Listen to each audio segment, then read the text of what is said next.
recommended warning for the Jen Psaki briefing to begin with blue door, make them fly and open. But if you think we were in the same time room with President Biden, as he signed 10 more executive orders are going to help him implement a 198-page plan that he showed. I mean, that's how it works, right? I think so. Yeah, absolutely. It's only fair. And I'll defer to our colleague in the blue dress. Great, I'll take it. Please stay. And we can just screw the wires. And the president-elect wants people to wear masks for 99 more days now. He claims that he can get 50 million people 2 doses of the COVID-19 vaccine within 100 days. And he didn't like when he was challenged about whether or not he's thinking big enough. So thanks for that. Oh, that would be great. When they're walking out? Yeah, I didn't catch It's your. Michael, All right, perfect. Hey, K-I-A-U-K. Pat? And I had a chance to ask Dr. Anthony Fauci, who got to this event before the president did, how long from now until America is vaccinating 1 million people per day, which is what they need to be on track with Biden's plan? He said he thinks we're starting to see that now. Yeah. Which camera should I? Oh, there she is. Good afternoon. I don't mean to interrupt your live shot with Dr. Fauci.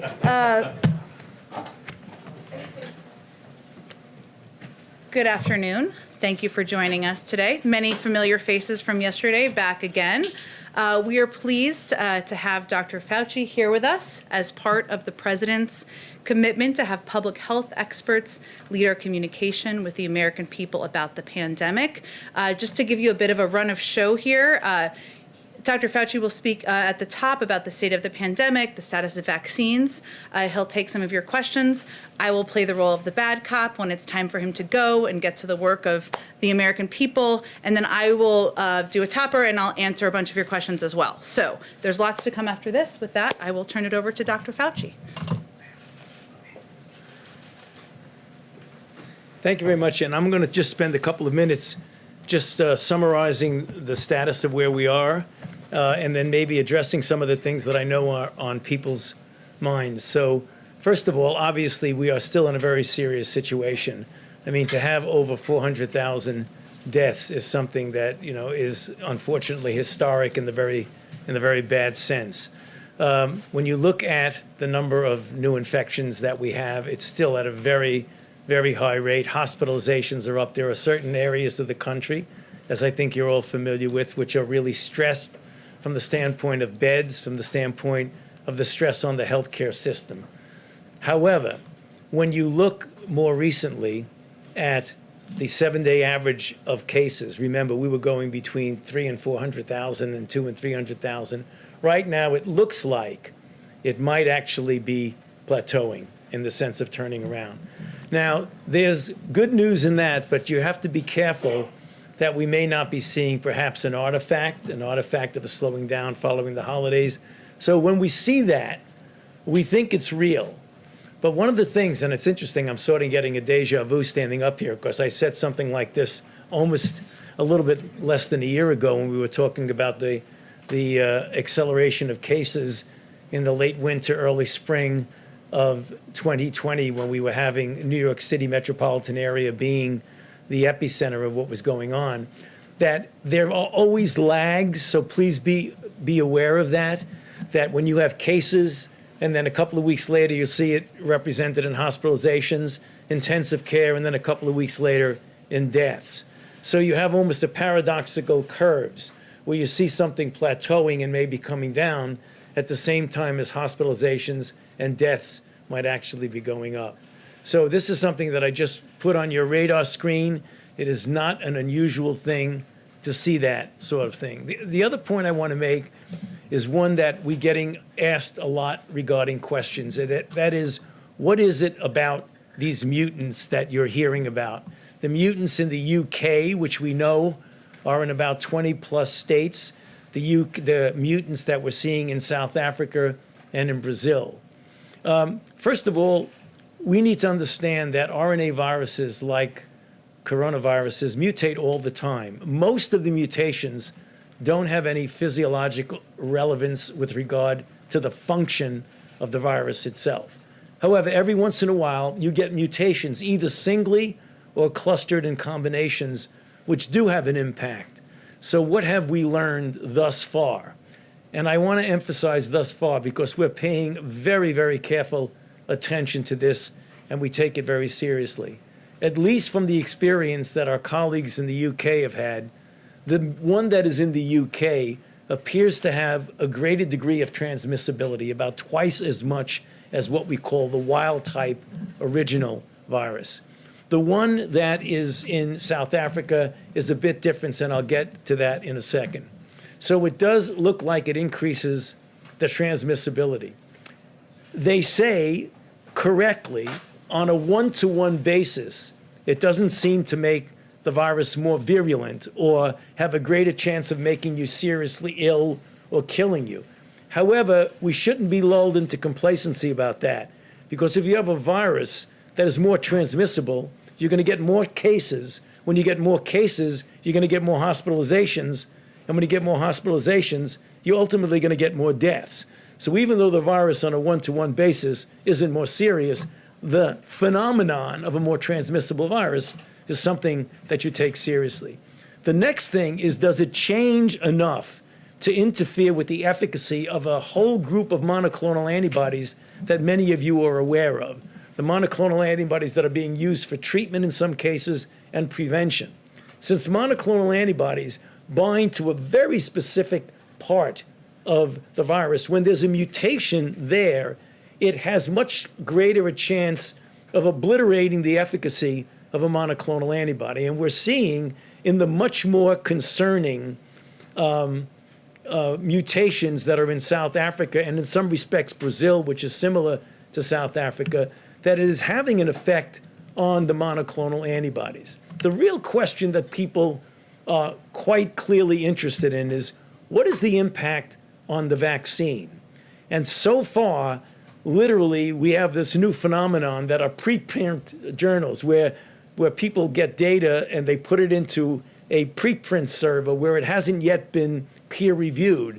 But you have to pay attention to it because it gives you good information quickly. Ultimately, it gets confirmed. And we're seeing them coming out over the last few days. And what they're saying is that what we likely will be seeing is a diminution, more South Africa than UK.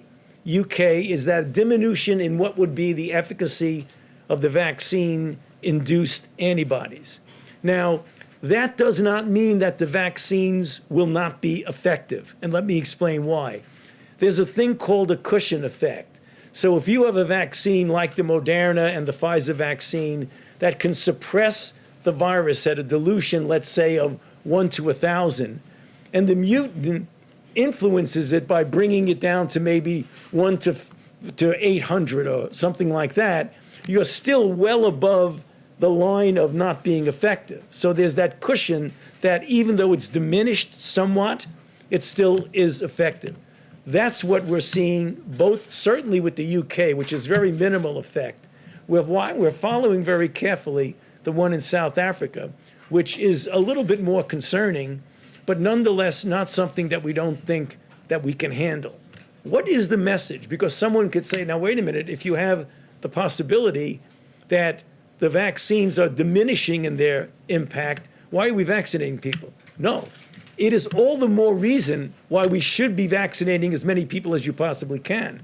Because as long as the virus is out there replicating, viruses don't mutate unless they replicate. And if you can suppress that by a very good vaccine campaign, then you could actually avoid this deleterious effect that you might get from the mutations. Bottom line, we're paying very close attention to it. There are alternative plans. If we ever have to modify the vaccine, that is not something that is a very onerous thing. We can do that given the platforms we have. But right now, from the reports we have, literally as of today, it appears that the vaccines will still be effective against them. With the caveat in mind, you want to pay close attention to it. So, Jen, why don't I just stop there and then maybe just answer some questions on anything else that I said. So, yeah. How helpful would it have been if Amazon got involved with the federal response to COVID-19 before Biden took office? And do you know about any plans or discussions ahead of yesterday? No, I don't think I could answer that question. I'd be waving my hands about that, sorry. Well, you know, one of the new things in this administration is if you don't know the answer, don't guess. Just say you don't know the answer. Yeah.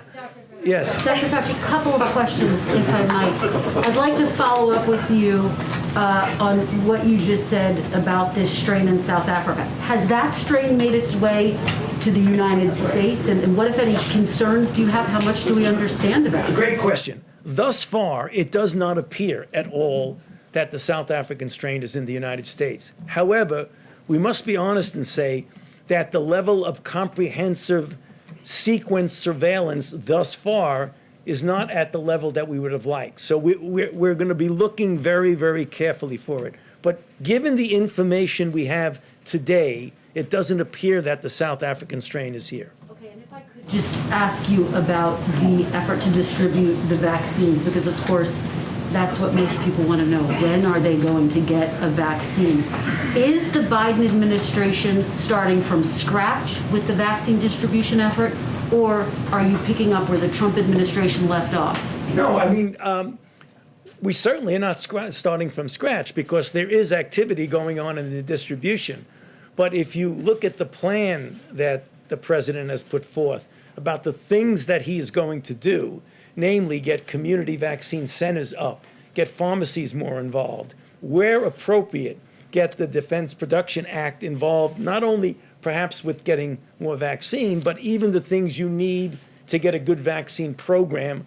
For example, needles and syringes that might be more useful in that. So it's taking what's gone on, but amplifying it in a big way. President Biden said that what was left was abysmal, essentially. I mean, is there anything actionable that you are taking from the previous administration?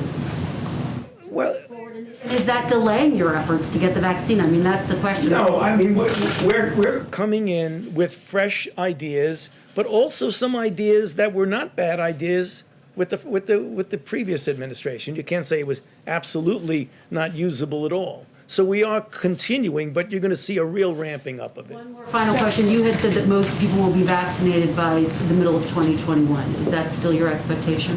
Yes, it is. I mean, I believe that the goal that was set by the president of getting 100 million people vaccinated in the first 100 days is quite a reasonable goal.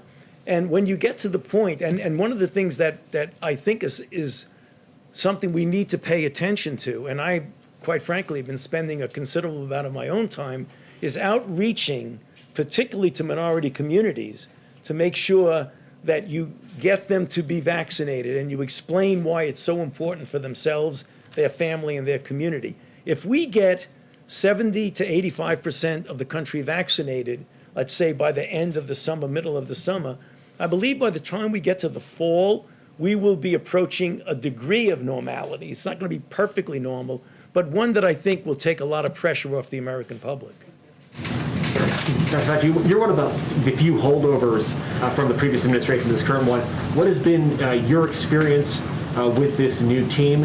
And in your view, what would have been different in terms of the trajectory of this outbreak from the start had a team like this been in place at the beginning? Well, I can tell you my impression of what's going on right now. The team, I don't know if I can extrapolate other things, but one of the things that was very clear as recently as about 15 minutes ago when I was with the president is that one of the things that we're going to do is to be completely transparent, open, and honest. If things go wrong, not point fingers, but to correct them and to make everything we do be based on science and evidence. I mean, that was literally a conversation I had 15 minutes ago with the president. And he has said that multiple times. That you, looking back on your comments over the last 10 or 12 months, would like to now, with that sort of license, to amend or clarify? No, I mean, I always said everything on the base. That's why I got in trouble sometimes. Right. Yeah. Right. Yes. You mentioned pharmacies. The new CDC director said today that the goal of getting vaccinations into pharmacies by the end of next month isn't realistic, as had been previously suggested. When will most Americans be able to get a vaccination in their neighborhood pharmacy?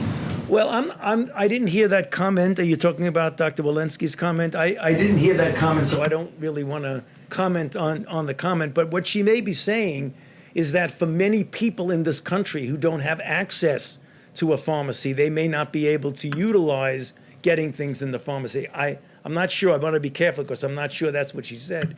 We just had a conversation about how we're going to get vaccines to people who are in pharmacy desert areas where they don't have easy access to a pharmacy.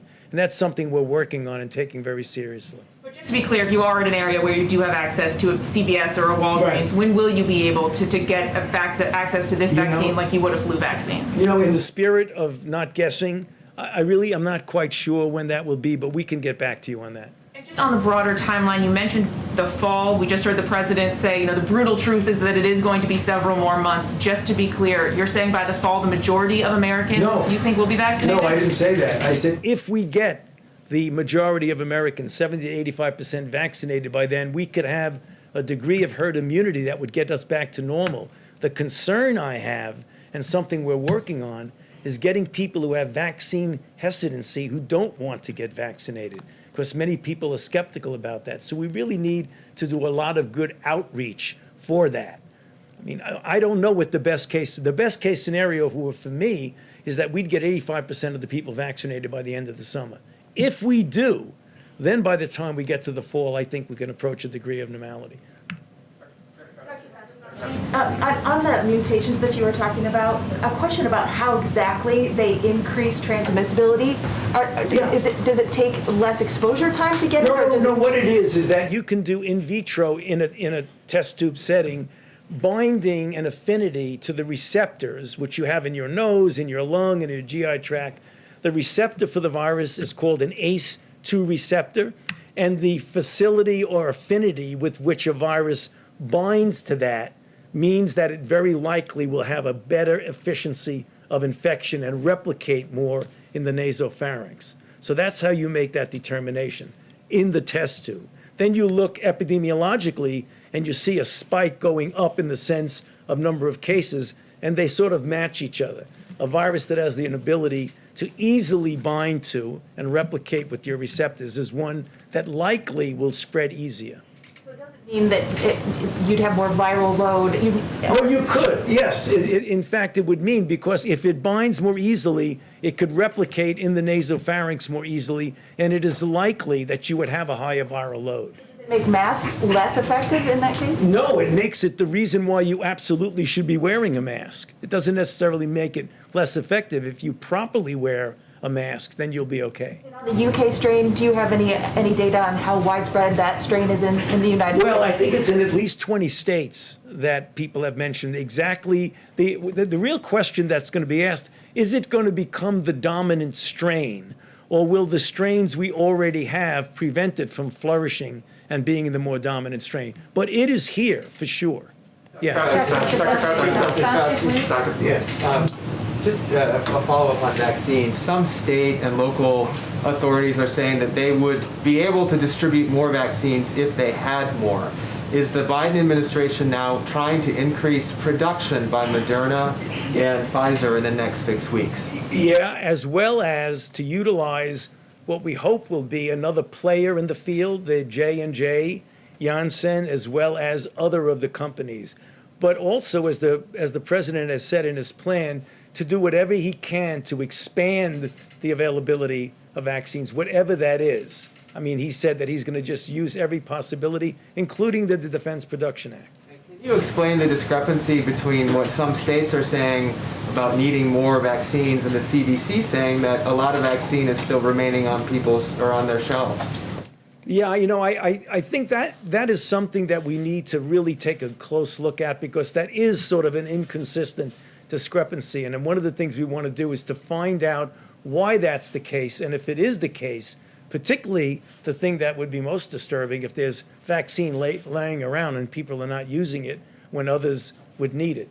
But I don't know the answer to that question, but we need to look into it. Dr. Fauci, you've joked a couple times today already about the difference that you feel in being kind of the spokesperson for this issue in this administration versus the previous one.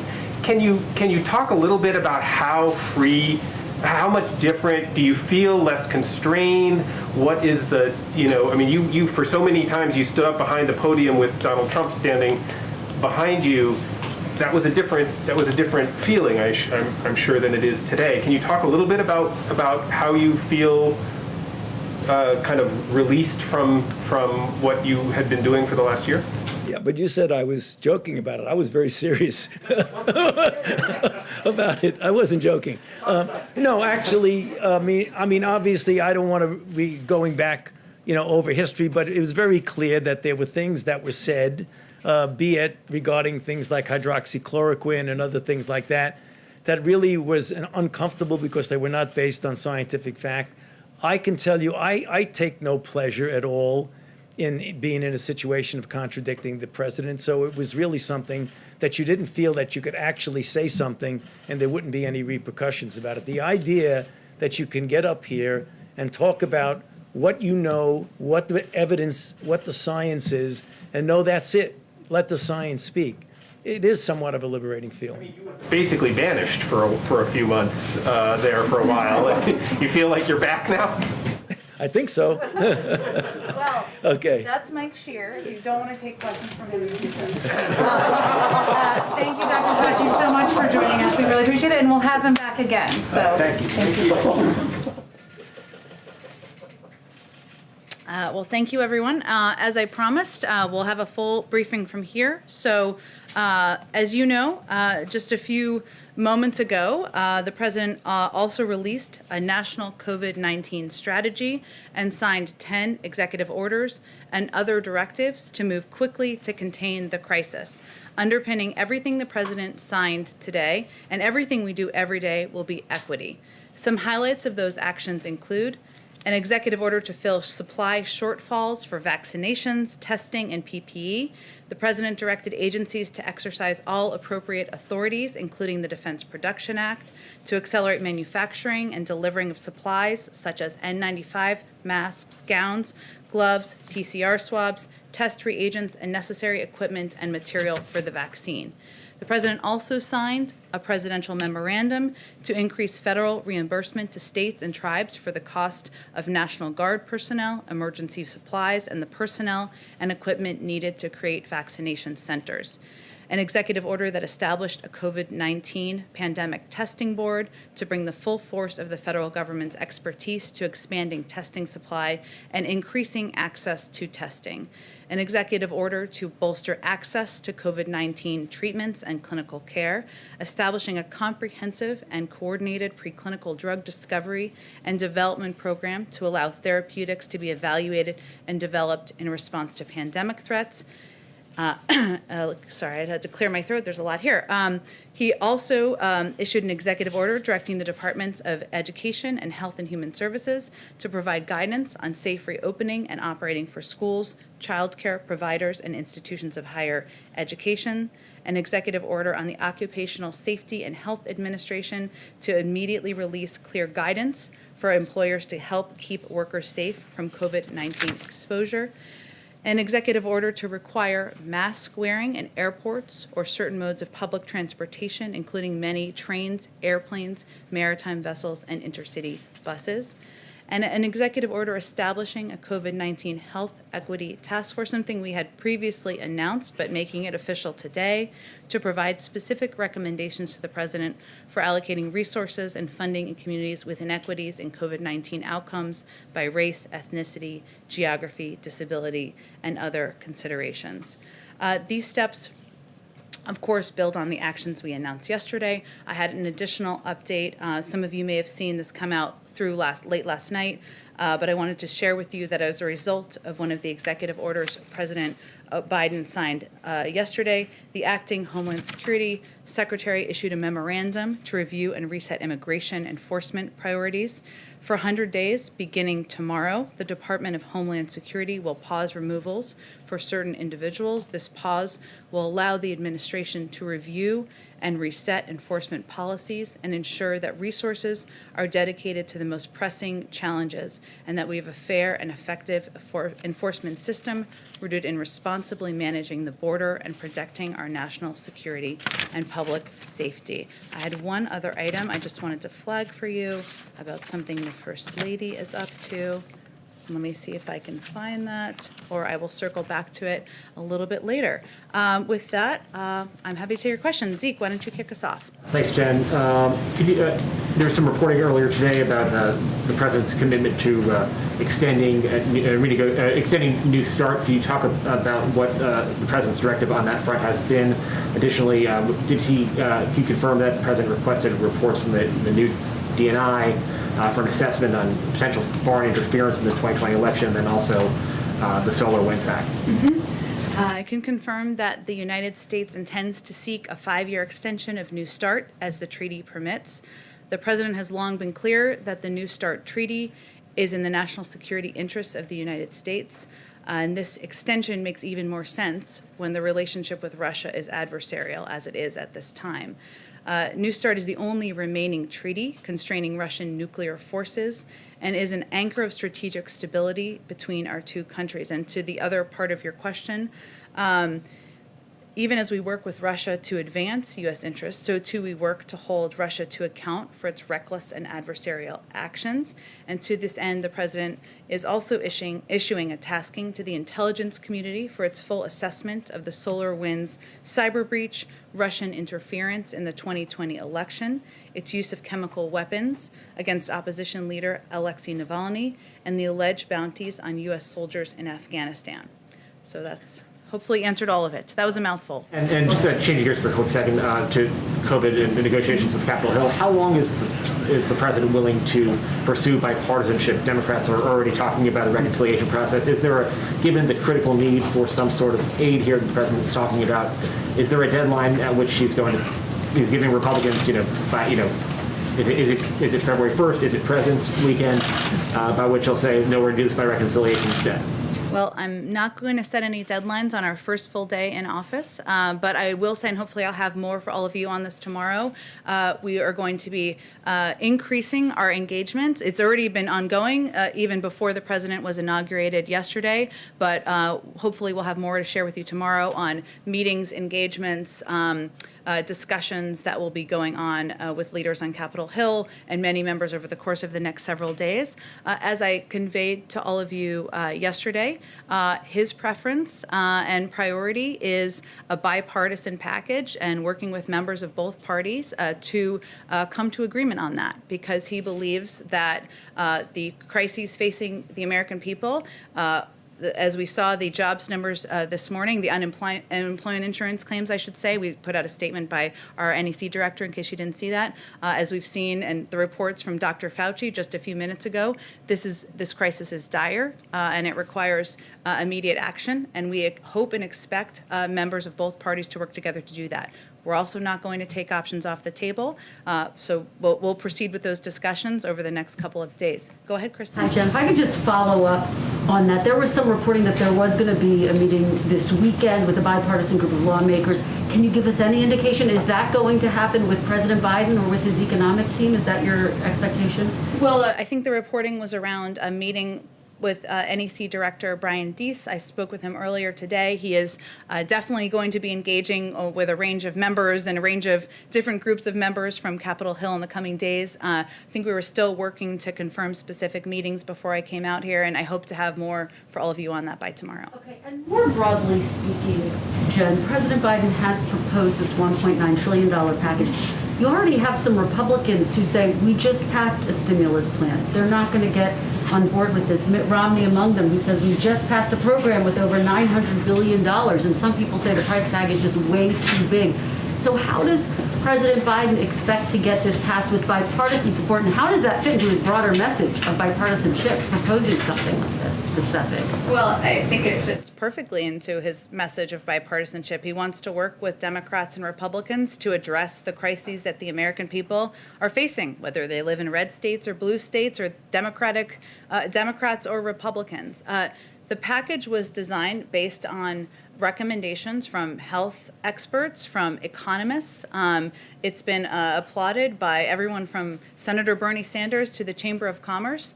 And there are specific pieces in there that are meant to serve as a bridge for the American people, including a large percentage of it that's for unemployment insurance, funding for vaccine distribution, something that is pivotal, as we've already been discussing here today, for reopening of schools. So part of the discussion we'll be having with members is what do you want to cut? And this is a plan that he feels addresses the crisis at the moment. One quick follow-up on that. The work of the Senate is being held up by this dispute over the filibuster. Where does President Biden come down on that?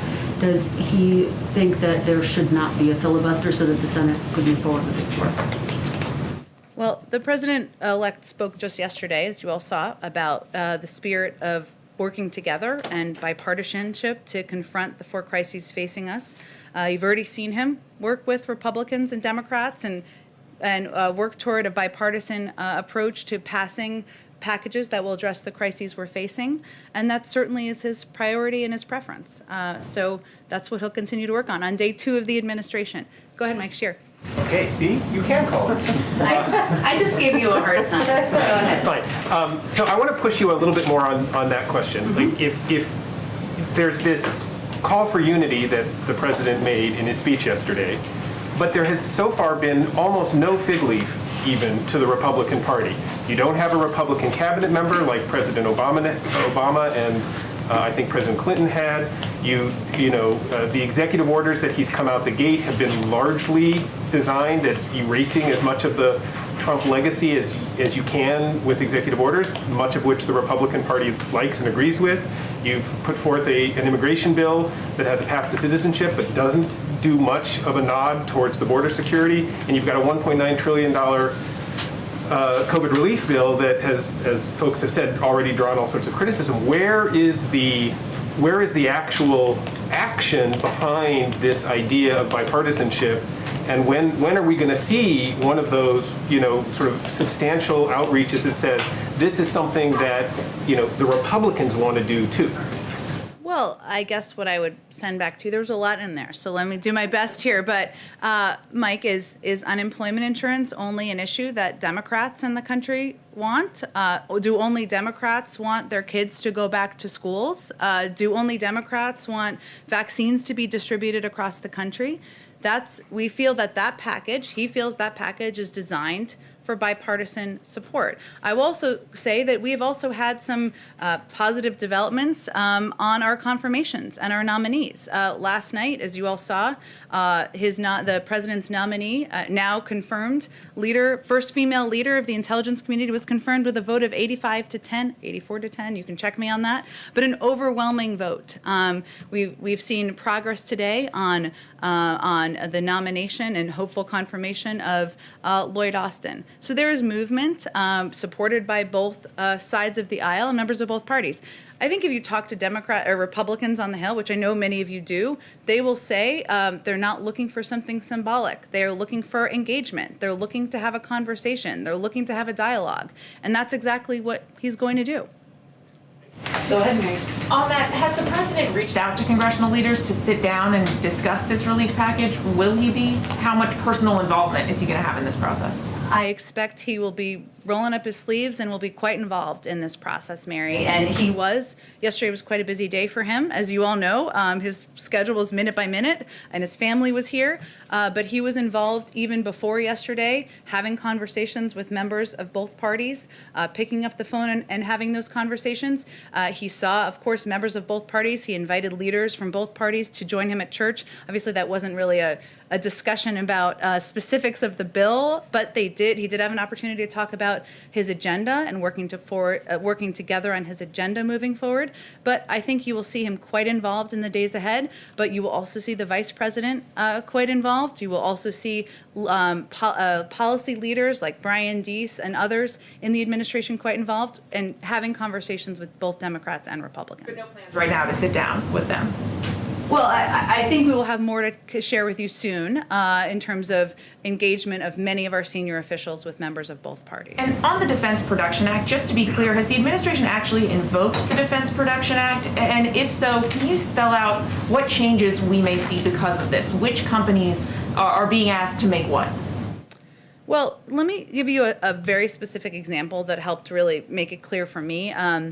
One area is to acquire more low dead volume syringes, and what that does is these specialized syringes allow pharmacists and vaccinators to extract an extra dose of the Pfizer vial, so making more doses available, of course. It also prioritizes the Defense Production Act raw materials that are used to produce the vaccine, so reducing bottlenecks. And it enables manufacturers, us to empower and invoke, I guess, an action from manufacturers to make sure we have the materials we need to get the vaccines out the door and in the arms of Americans. In terms of, obviously, he signed it this afternoon. I'll have to just circle back with you on what it means, if it's officially invoked in this moment or if it takes some time, and we can circle back with you after the briefing. Go ahead, Jen. On stimulus, is the White House drafting a legislative bill? You mean in terms of the what he announced last week, last Thursday? Well, he announced what his specific ideas will be and what his vision is. But right now we're having discussions with members of both parties, as we have for the last week, about what that will look like. Okay, so no bill draft coming out of the White House is what I'm saying. Well, I'm happy to talk to our legislative team about that. I think what was important to the president was to outline what his vision would be. This is how the process should actually work, right? The president outlines, here's my vision, here's what I think should be in a package. Let's have discussions, let's have engagements with both parties, and let's see what comes out of the sausage making at the other side. Go ahead, Anita. I'll come back to you. I'm sorry, I keep missing. But Just following up on what Kristen asked, I don't think I heard an answer about whether the president supports keeping the filibuster, where he sits on that. Has he talked to Senator Schumer about that? I mean, he served there a long time. What are his thoughts on that? I think what I was conveying to Kristen is that the president has been clear. He wants to work with members of both parties and find bipartisan paths forward. And I don't have any more conversations to read out for you at this point in time. Specifically answer that, unless I'm not understanding your answer. I don't think I have more to add to my answer. And then just on the impeachment trial, I know that there was some talk about sort of the Senate doing both things at the same time, two things at once. There's some reporting this afternoon that Republicans are pushing to have the impeachment trial start in February. Where do you all stand still now on that? Are you still looking for that, both paths to happen at the same time? Would it be preferable to do that first, or are you okay with later, as some Republicans are talking about?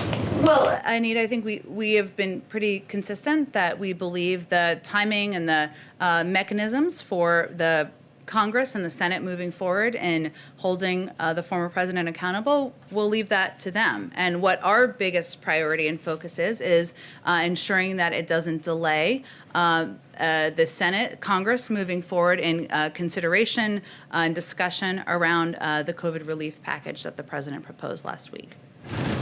Go ahead. Thank you, Jen. Is the print cooler, I have a question for myself and then a question for someone who cannot be here because of the social distancing policies.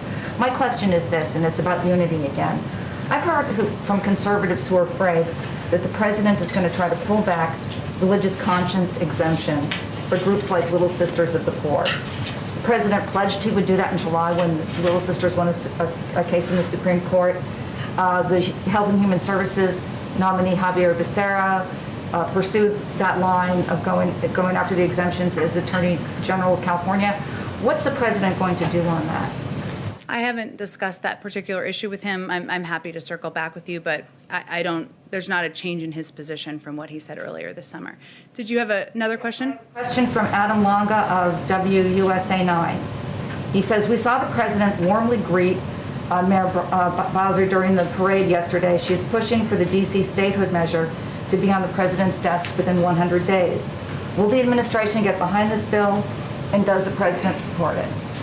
I hate to disappoint you, but I will have to circle back with you on that as well. There's quite a bit going on. I have not discussed D.C. statehood with him in the last 36 hours. I look forward to hearing it. Okay, sounds great. Go ahead and back. Yeah, thanks, Jen. I wanted to circle back on something COVID related. I know the president has obviously made a priority of resuming in-person learning in the first 100 days. I wondered, is the administration planning to issue any kind of uniform guidance to states on, whether it's reopening schools, reopening businesses, indoor dining, stuff like that? Or are you all planning to just kind of leave it to states to do sort of a patchwork based on their own situations? Well, as Dr. Fauci conveyed, our objective is to ensure that health and medical experts are leading the effort in delivering guidance, determining guidance, and also communicating it with the public whenever possible. And any guidance would come, of course, as you know, from the CDC. We will, of course, defer to that. But part of our priority and our focus here is on providing more engagement with states, more clear guidance from the federal level in terms of how we're planning to operate, what data we're seeing, how vaccines are being distributed, what we see as the challenges, and that communication has been lacking as we understand it from our conversations in the past few months. So that is what we will focus on improving in the months ahead. Would you specifically, are you planning to do, daily or weekly calls with states, or how are you planning to up the communication there? Well, we have an entire COVID team, as you know, who are now, most of them are official, and part of their role will be engaging with governors, Democrats and Republicans, mayors, local elected officials to gain a better understanding of what's happening on the ground. That will be how they're going to be intaking a great deal of information. Obviously, health care providers and experts on the ground as well. We will also do engagement from the level of the president and the vice president as well, because they also want to have that conversation with states and local officials on what they're experiencing, what they see the challenges as, and how they can be addressed. And that's something I think in President Biden's heart. He is a local elected official still, and he gets into the weeds of what they're experiencing, and he will be involved in that himself. Go ahead and the way back. Thanks, Jen. There's a lot of really big things that the administration wants to do: infrastructure, the stimulus, tax reform. Can you sort of lay out the cadence for us over the upcoming year? How do you envision those three major things playing out? What's the order? When do you think those will be taken up? When will they happen? Well, what I can lay out for you on our first full day here is what our initial priorities are, and they revolve around addressing the four crises that the president has stated that the country is facing, including getting the pandemic under control, getting people back to work, addressing our climate crisis, and addressing racial equity. And so, go ahead. No, I was going to ask you, do you think tax reform happens in 2021?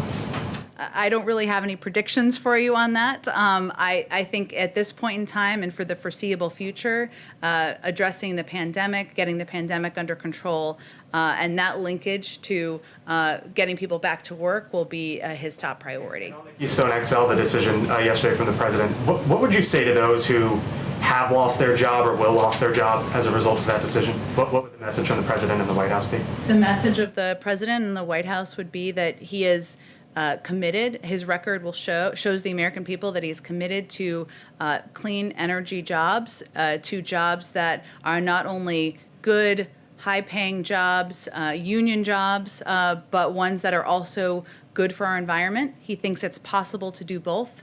He led an effort when he was the vice president to put millions of people to work with both of those priorities in mind, and he will continue to do that as president. But he had opposed the Keystone Pipeline back in 2013 when it was when there was a consideration of the permit, or sorry, I don't think it was 2013. I think it was a little bit after that. And he's been consistent in his view, and he was delivering on a promise he made to the American public during the campaign. Go ahead all the way in the back. Thank you. I wanted to ask you about India-US relationship. What is President Biden's vision of an India-US relationship, the relationship between the world's oldest and the world's largest democracies? Well, first I would say that President Biden, who of course has visited India many times, respects and values the long bipartisan, successful relationship between leaders in India and the United States. He looks forward to a continuation of that. Obviously, he selected and yesterday she was sworn in, the first Indian American to serve as president or vice president. Certainly a historic moment for all of us in this country, but a further cementing of the importance of our relationship. So. Go ahead, George. Yeah, thanks. Two questions if I could. One, on the Hatch Act, will this administration take that seriously, and do you think it's ever appropriate for this White House to have a political event or a political meeting? Well, as you know, there are some political events that are acceptable, but we certainly take the Hatch Act seriously and will abide by that. And you will not see a political rally on the south lawn of the White House with under President Biden. The second one, this may sound trivial, but presidents and candidates have some events where they're fun for the candidate. The big crowd on the acceptance speech at the convention, the big crowd at the inauguration, big rallies. Because of COVID, this president has been denied all those. Has he ever been at all wistful about sort of missing the fun parts of being a candidate and the inauguration?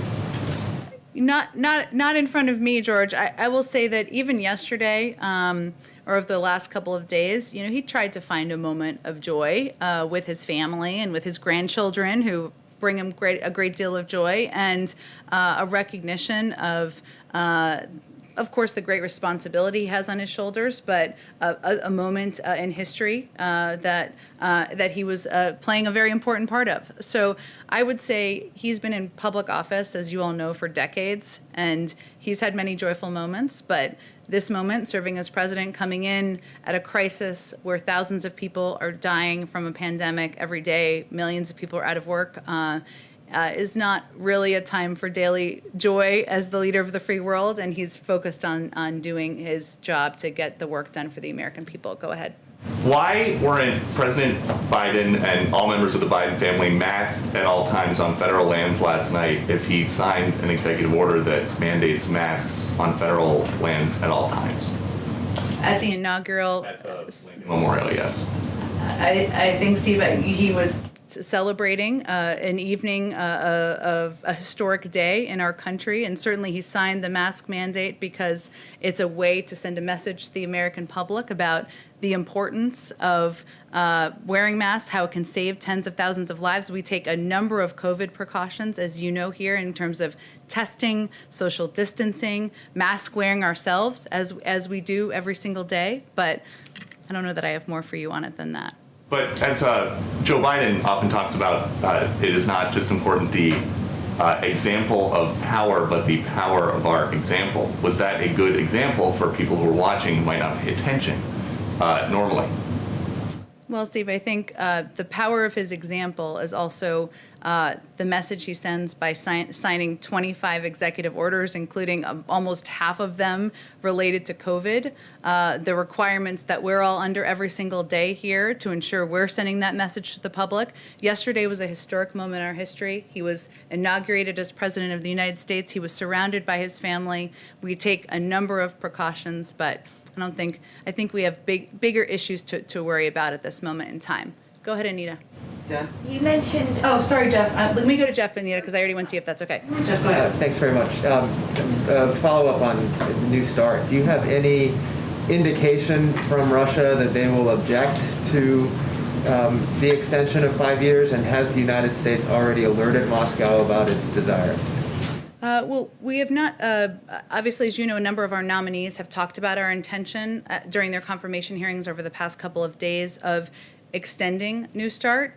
I don't have any calls to read out for you, but I can check and see if any notifications or discussions have happened this afternoon. And a follow-up on something from yesterday, which I think you referred to, that President Biden had said that President Trump left him a very generous note, and he didn't want to talk about it until he spoke to President Trump.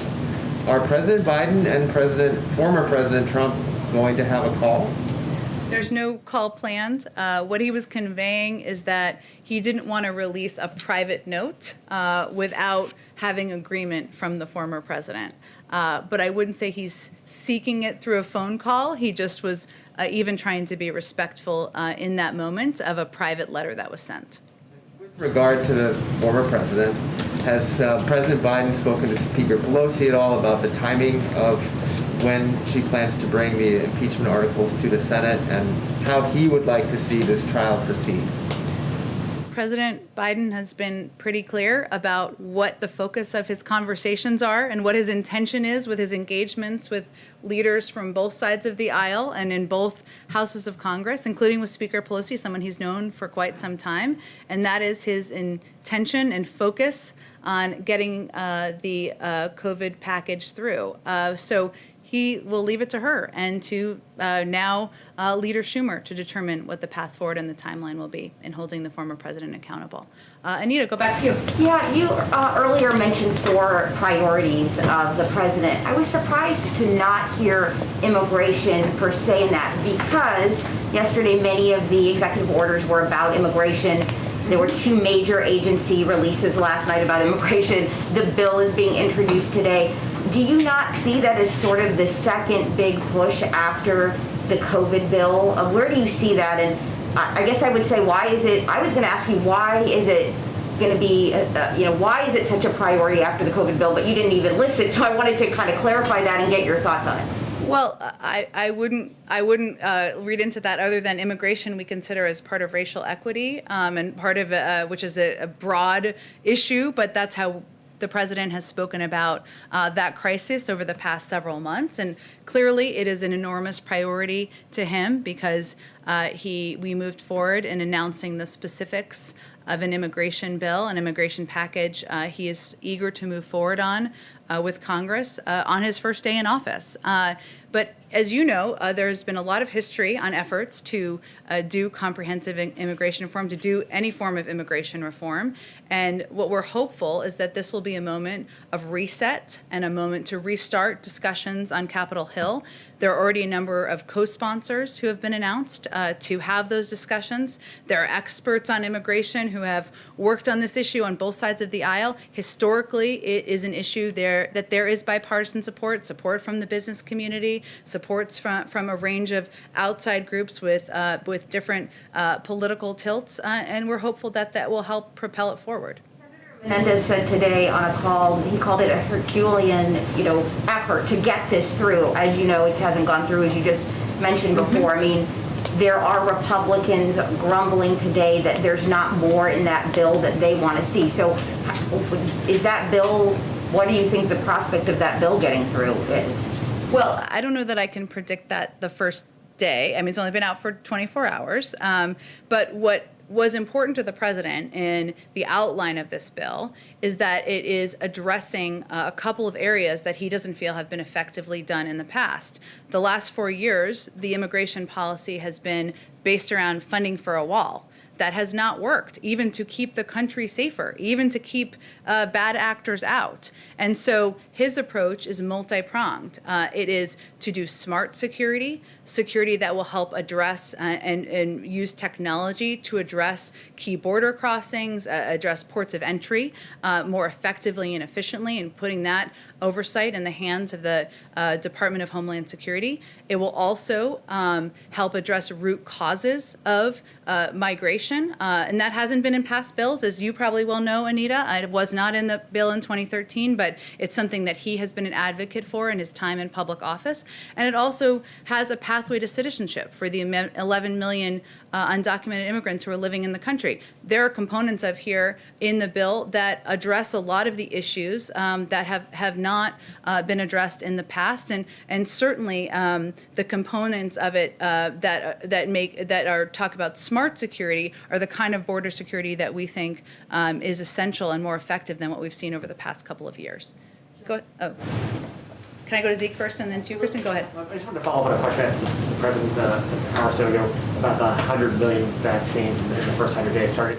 That's roughly a per diem basis of where the vaccinations are right now. Can you just elaborate a little bit why the President isn't setting the bar a little bit higher? He may be required another nudge. Just to explain to the American people when they see these statistics of, one tracker had 1.6 million yesterday. Why isn't the President shooting just a little bit higher given the magnitude of the crisis here? Well, none of us are mathematicians, myself included, so I asked our team to do a little math on this. So the Trump administration was given 36 million doses when they were in office for 38 days. They administered a total of about 17 million shots. That's about less than 500,000 shots a day. What we are proposing is to double that to about 1 million shots per day. And we have outlined this goal and objective in coordination and consultation with our health and medical experts. So it is ambitious. It's something that we feel is bold and was called that certainly at the time. And we're working overtime to help to achieve it, try to achieve it. But is the president trying to, he obviously would try to exceed that if possible. Is it possible we may see in a couple of weeks or month that the president would up that goal? Well, Zeke, there are a lot of factors that go into determining how many shots can get into the arms of Americans. We feel confident we can achieve this goal.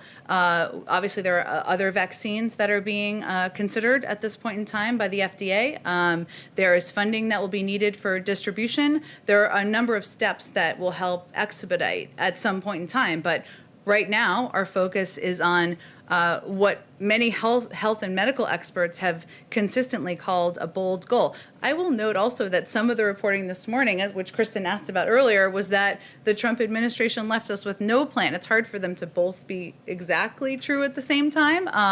And our team has been putting together a plan, our own plan, as Dr. Fauci talked about, for some time to achieve this goal. But he also mentioned that there are a number of challenges. It's not just about lining people up, as you all know, but for people watching in a football stadium and giving them shots. We have to overcome vaccine hesitancy. We have to get to health communities where they don't have access to health centers.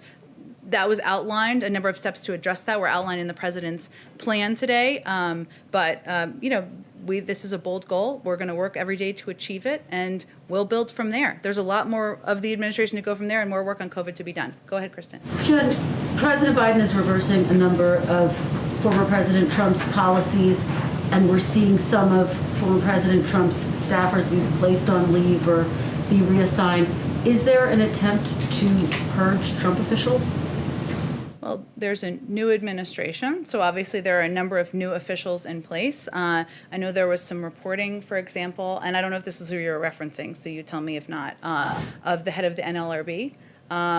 That's an individual who was not carrying out the, anyone would tell you, not just from our administration, the objectives of the NLRB. And so they're no longer in their position, and we'll make those decisions as needed. So there's not an effort writ large, but you're reassessing individuals. Well, Kristen, as you know, when a new administration comes in, there's a massive changeover in political appointees and nominees and people who will serve in a variety of roles.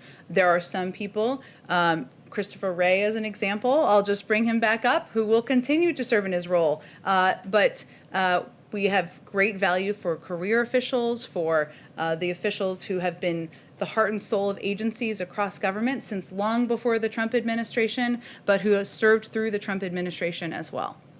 On COVID, the question. Did the transition officials know before yesterday that Amazon wanted to get involved in such a meaningful way? We saw, not that I'm aware of. I'm happy to check. I mean, when the reporting came out, I asked the question, and I think internally, and what was conveyed to me, and I don't think we discussed this yesterday, was that we've had a lot of outreach, some privately, some publicly, from a range of businesses and private sector entities, and we certainly welcome that, and we'll be considering all of those offers and what makes the most sense in our plans and proposals. So, because there are some Trump officials saying they were never offered help from Amazon, and so they're essentially saying they think this was a political call for Amazon to wait while lives were hanging in the balance, but you're saying that is not the case. I'm not aware of the timeline of when Amazon reached out. That sounds like a question for Amazon to me. Jen, what did you think about all the pardons that Trump handed out on his way out the door? And do you know if the DOJ or anyone is reviewing any of those? Well, as you know, we nominated an attorney general just a couple of weeks ago, Merrick Garland. We're eager to get him confirmed in the coming weeks, hopefully soon. Our view on the pardons, Jennifer, is that it's not a model for how a Biden Justice Department would work. It's not a model, I should say, for how President Biden would use his own power. He would use his own power far more judiciously. but we are looking forward. And most important for us and for him is that the Justice Department, as we look ahead, is independent, makes decisions of their own accord, including the review of any investigations or judicial steps that have been taken. Thank you. Okay, I think we're about to conclude it here, but because it's my second day, let's take 2 more questions. Go ahead in the back. Attorneys. Yes. Is the president going to listen to the pardon attorney? President Bush told President Obama that he should use the pardon power early on. But we know that, that the pardon power has been in disrepute in the last week because of President Trump's pardons. Is President Biden going to try to use the power quickly? Or, I mean, you said judiciously. What's his take going to be? Well, judiciously, and I'm not saying you're conveying this, but just for clarity, is not meant to convey speed. It's just meant to convey how he approaches it. As you know, he has a long history on judicial issues, having served as the chairman of the Judiciary Committee many years ago. But on day 2, I don't have any prediction for you in terms of how he would use pardon attorneys or the role, but he has great respect for and value for independence, as you know, and for the role of the judiciary and the independence of that role. Okay, last actual question. Sorry, Zeke, go I ahead. appreciate it, and I'm going to bounce off Jeff here of conversations that may or may not have happened. Can you tell us, has President Biden spoken to the Fed chair, Jay Powell? If he hasn't, does he have any plans on speaking to him at any point in the near future? And generally speaking, how does the president view the stewardship of the Fed chair during this economic crisis? I don't have any calls to read out for you or to predict for you with the chairman of the Federal Reserve. He clearly has a great deal of respect and value for the Federal Reserve and the role they've played historically, given he nominated the former chair to serve as the first female Treasury Secretary. But I don't have anything more for you. I can venture to get more for you from our economic team. Thank you, everyone. I'll see you again tomorrow. Thanks, Ben.